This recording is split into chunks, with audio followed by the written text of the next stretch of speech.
Assalomu alaykum muhtaram Shavkat Miromonovich.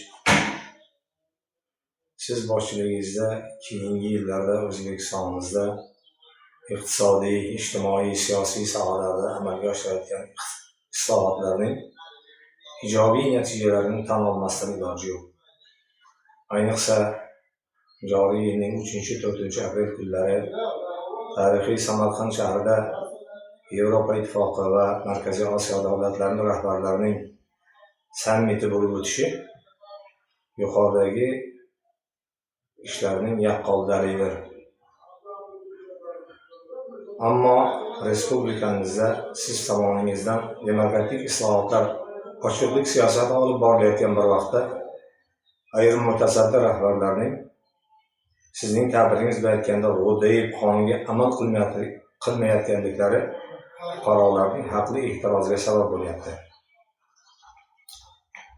Siz tomoningizdan huquqni muhofaza qilish organlari rahbarlari bilan bo'lgan uchrashuvlarda ularga xalqning e'tirozlari bo'yicha bergan topshiriqlaringiz bajarilmasdan o'z holiga tashlab qo'yilmoqda.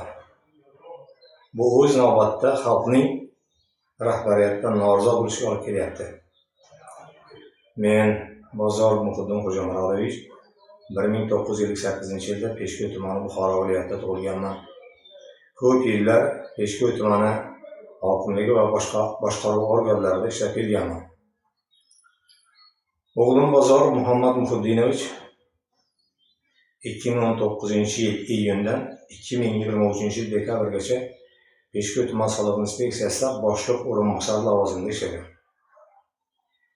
2021-yil 4-martda Peshku tuman soliq inspeksiyasiga Kamolov Azamat degan shaxsning rahbar bo'lib kelgandan keyin mart oyida 1-kvartalning yakuni hamda oyning yakunigacha har qanday yo'l bilan bo'lmasin reja topshiriqni, soliq yig'ish bo'yicha reja topshiriqni bajarish bo'yicha o'zining birinchi o'rinbosari Fozilov Jo'rabekka topshiriq bergan.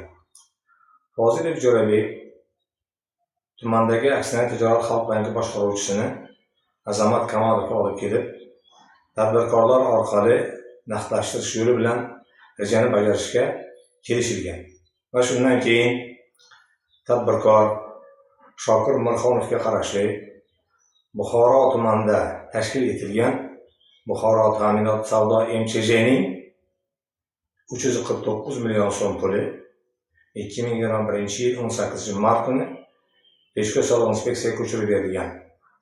Naqdlashtirib 8 oyga kamga olish maqsadida kelishilgan bu. Mana shu kunlar 2021-yil may oyidan boshlab 2021-yil oktyabr oyining 20-gacha pensionerlardan terilib naqdlashtirilgan.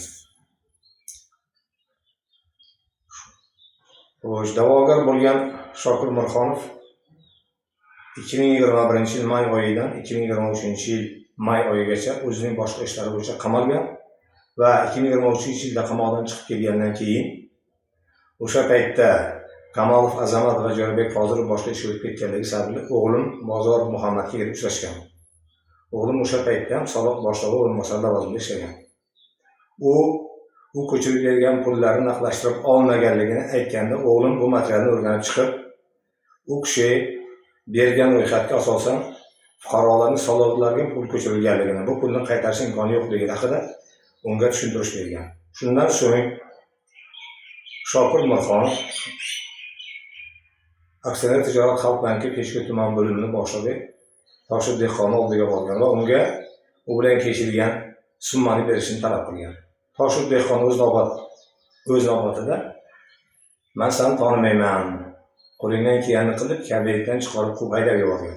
Shundan keyin Shokir Mirxonov Buxoro viloyat prokuraturasiga shikoyat arizasi bilan murojaat qilgan. Shu shikoyat arizasiga asosan Buxoro viloyat prokuraturasida jinoiy ish ochilgan. Jinoiy ish ochilgandan keyin tergov harakatlarini olib borish Peshku tuman prokuraturasiga yuklatilgan. Peshku tumanida Peshku tuman prokurori yordamchisi G'ayrat Tolibov va Shohrux Subhonov bu tergovchi ikkovlari Kamolov Azamat hamda Jo'rabek Fozilov Dehqon Toshlar bilan kelishib shu ishga daxli bo'lgan Mirxonov Muzaffar va Xalq bankini bo'lim boshlig'i Fayzi Murodlarni tuman prokuraturasiga chaqirib, ulardan bu ishlarni boshida o'g'lim turgan degan soxta ko'rsatmani majburan olganlar. Bu ko'rsatmani olishda ular ertalablarni chaqirib prokuraturada kechqurungacha saqlab, qo'llariga qishan urib, kechqurun agar ular o'g'limga qarshi yozilgan ko'rsatmalarga qo'l qo'yib bermasa, bir kecha ichki ishlar bo'limini maxsus podvalda saqlab, mayib bo'lishlari bilan qo'rqitib, ulardan shu ko'rsatmani olganlar. Ko'rsatmalar olingandan keyin o'sha paytda soliq boshlig'i bo'lib ishlagan Azamat Kamolov, boshlig'ining birinchi o'rinbosari bo'lib ishlagan Jo'rabek Fozilov va Dehqon Toshevlardan olingan soxta ko'rsatmalarga asoslanib, soxta ko'rsatmalar yana olingan va 2023-yil 4-noyabrda o'g'limni O'zbekiston Respublikasi Jinoyat kodeksining 205, 209, 167 moddalar bilan javobgarlikka tortib, ayblov xulosasi berganlar. Ayblov xulosasida ham qayd qilingan, o'g'lim bu ishlarni qilmaganligini va bu yerda keltirilgan ko'rsatmalarni inkor qilib ko'rsatma bergan.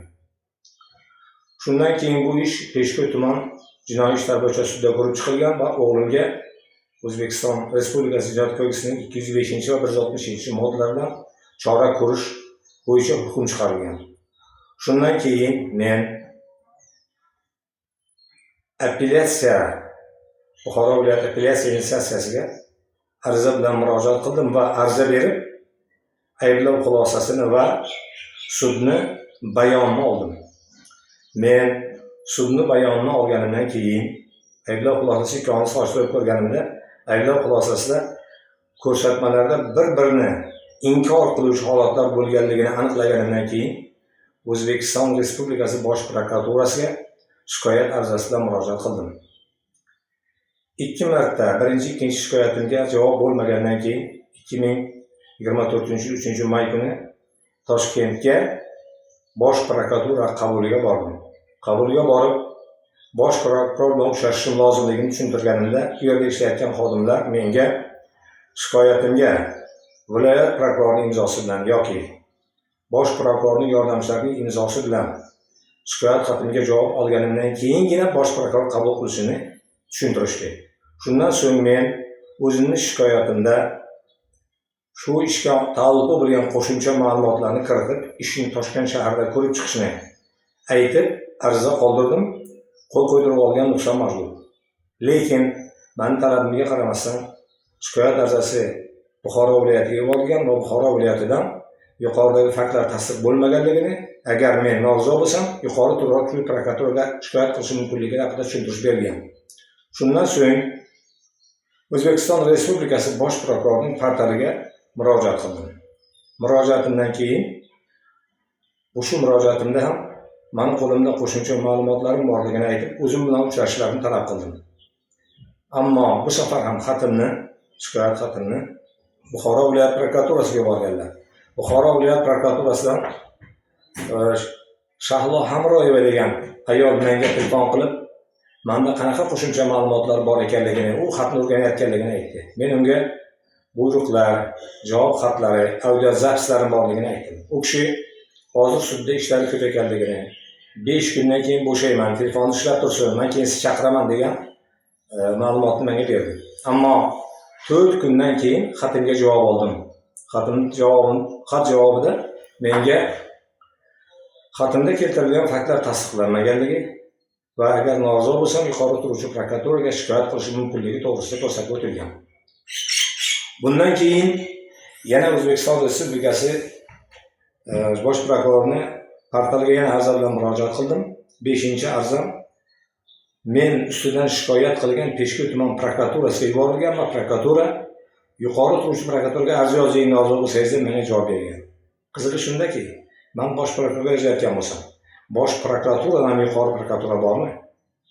Eng asosiysi, men shundan keyin Bosh prokuraturaga qabuliga kirish imkonsiz ekanligi va bu yerdan adolat topa olmasligimga ishondim va apellyatsiya sudlari jarayonida o'g'limning iltimosiga binoan himoyachi sifatida sudda qatnashdim. Mana shu sud jarayonida Azamat Kamolov o'sha surishtiruvga chaqirilgan paytda Azamat Kamolovga bir nechta savollar bilan murojaat qildim. Birinchi murojaatim shunda bo'ldiki, men o'rtoq Azamat Kamolovga siz ayblar xulosasida 2021-yil 14-martdan ishga kelganman degansiz dedim. U ha deb to'g'ri tasdiqladi. Shundan so'ng agar siz 2021-yil 14-martda ishga kelgan bo'lsangiz, qanday qilib 10-martda buyruq chiqardingiz deb u kishini chiqargan buyruqlarni ko'rsatdim. U kishida qo'llari ham bor. U kishi o'zini qo'lini tan oldi va jimib qoldi. Vaholanki Azamat Kamolov O'zbekiston Respublikasi Soliq qo'mitasining 4-mart 2021-dagi buyrug'i bilan Peshko't tumaniga boshliq qilib yuborilgan. Shunda Azamat Kamolov mana savolimga javob bera olmasa-da, sudya Zavq Qurbonov vaqt o'tgan, esdan chiqqan bo'lishi mumkin degan javobni berdi va meni o'tirishimni so'radi. Men yana savolim borligini aytdim.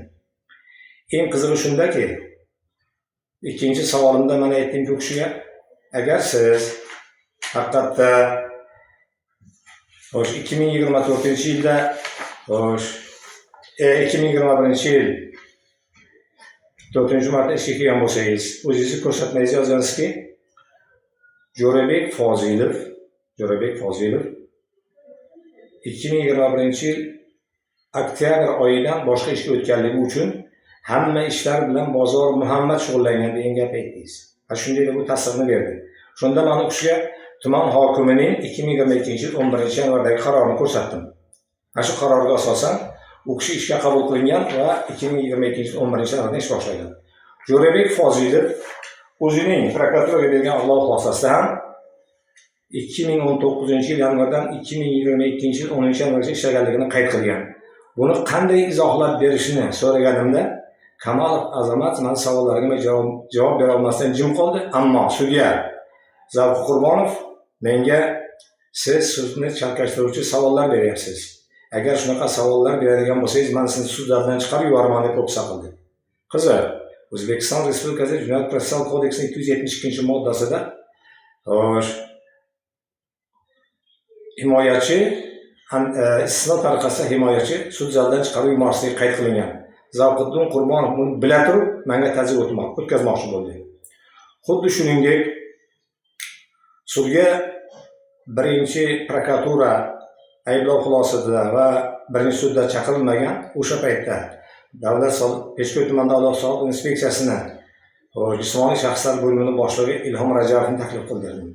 Ilhom Rajabov o'sha paytda soliqda jismoniy shaxslar bo'limi boshlig'i bo'lib ishlaganligini 18-mart kuni pul kelib tushgandan keyin boshliq Kamolov Azamat kabinetiga chaqirib, bu pulni ko'rinib tarqatilmagan summa sifatida ko'rinmasligi uchun tumandagi eng katta soliqdan qarzi bo'lgan jismoniy shaxslarning hisob varaqasiga asosiy ro'yxat shakllanguncha yashirib qo'yish to'g'risida topshiriq bergan va Ilhom Rajabov tumanda eng katta qarzi bo'lgan 14 ta jismoniy shaxslarning 349 million so'mga pulni o'rnashtirish ro'yxatini tayyorlagan va ro'yxatni o'sha paytdagi prognozish bo'limini mutaxassisi Obid Nematovga tashlab bergan. Obid Nematov uni kiritishni rad qilgan bo'lsa-da, shundan so'ng Azamat Kamolov o'zini pechati va muhri bilan tasdiqlab ro'yxatni bergandan keyingina bu 14 ta ro'yxatga pullarni kiritib qo'ygan. Xuddi shuningdek Obid Nematov o'zini ko'rsatmasida bu bo'yicha Bozorov tomonidan unga hech qanaqa ta'zir o'tkazilmaganligini, ko'rsatma berilmaganligini, hattoki uni parol bilan kiritish haqida sudda ko'rsatma berdi. Shu o'rinda bir gapni qaytarib o'tmoqchiman. Jo'rabek Fozilov ham suddagi surishtiruv davrida men jismoniy shaxslar bilan shug'ullanmaganman, bu bilan Bozorov shug'ullangan degan ko'rsatmani bergan. Vaholanki Soliq inspeksiyasining 2021-yil 15-apreldagi 24-sonli farmoni buyrug'ida jismoniy shaxslar bilan ishlash shaxsan Fozilov Jo'rabekka yuklatilgan. Mana bu savolimga Jo'rabek Fozilov hech qanaqa javob bera olmadi. Eng achinarlisi shundaki, o'g'lim Buxoro viloyat soliq inspeksiyasi tomonidan 16-sentyabrda kelgan 25/558.449 sonli xatga javob berdi deb ko'rsatilgan. O'g'lim sudda bu xatni men ko'rmaganman, bu xatga men javob bermaganman deb aytsa-da, sud bayonnomalarida suddan keyin u o'zi qo'l qo'yganligini tan oldi va buni bilishini tan oldi deb ko'rsatma berilgan. Bu bilan sudlar sud jarayonida bizlarni bergan ko'rsatmalarimizni yozmasdan o'zlari xo'sh o'sha bizni raqibimiz bo'lgan tomonni yonini oluvchi ko'rsatmalarni berganlar.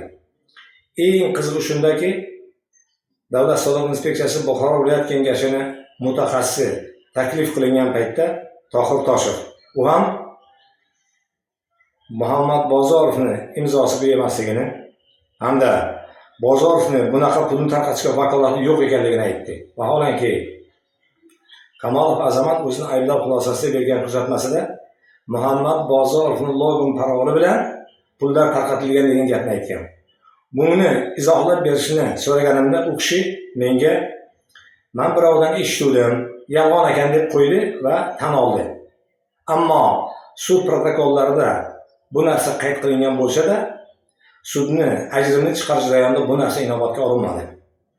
Eng achinarlisi, mana shu xatni razbori bo'lgan paytda O'zbekiston Respublikasi Oliy sudi sudyalari tomonidan o'sha paytda 21-yilda Peshku tuman soliq inspeksiyasida tashkiliy bo'lim mudiri bo'lib ishlagan Iroda Nasriddinova so'roq qilinganda, Iroda Nasriddinova ham bu xatni u yozmaganligini, bu xatdan uni xabari yo'q ekanligini aytdi.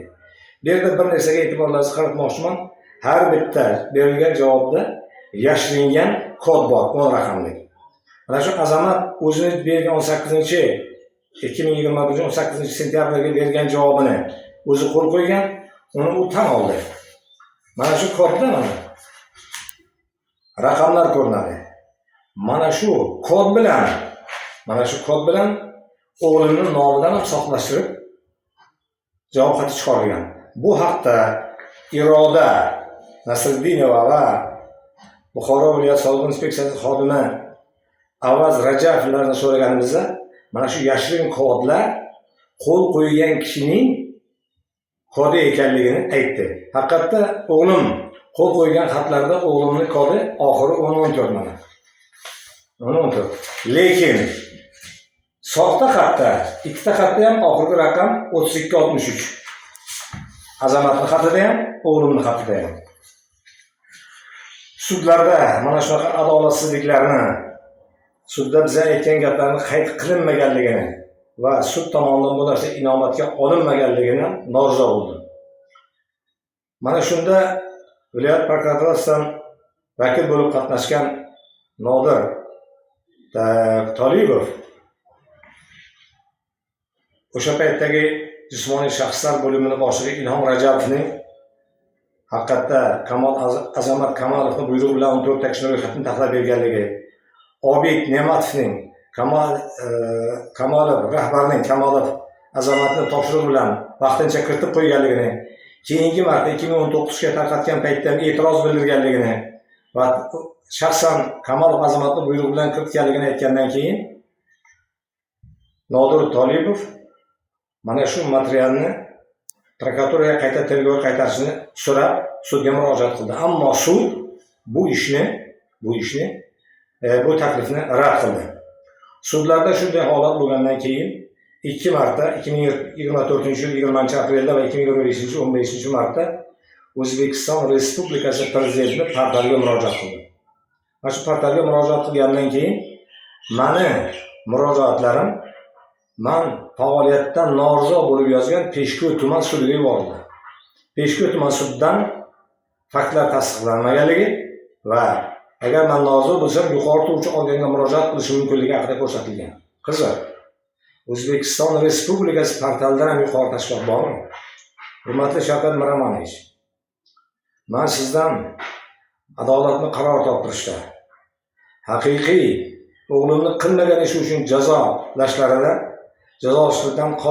qoldirishlarini shu ishni nazoratga olib, menga amaliy yordam berishingizni iltimos qilib so'rayman. Adolat o'zingiz aytganday, adolat muqarrar. Siz demokratiyani amalga oshirib, ochiqlik siyosatini olib borayotgan bir paytingizda men sizga ishonaman va sizga shunday murojaat qildim. Rahmat.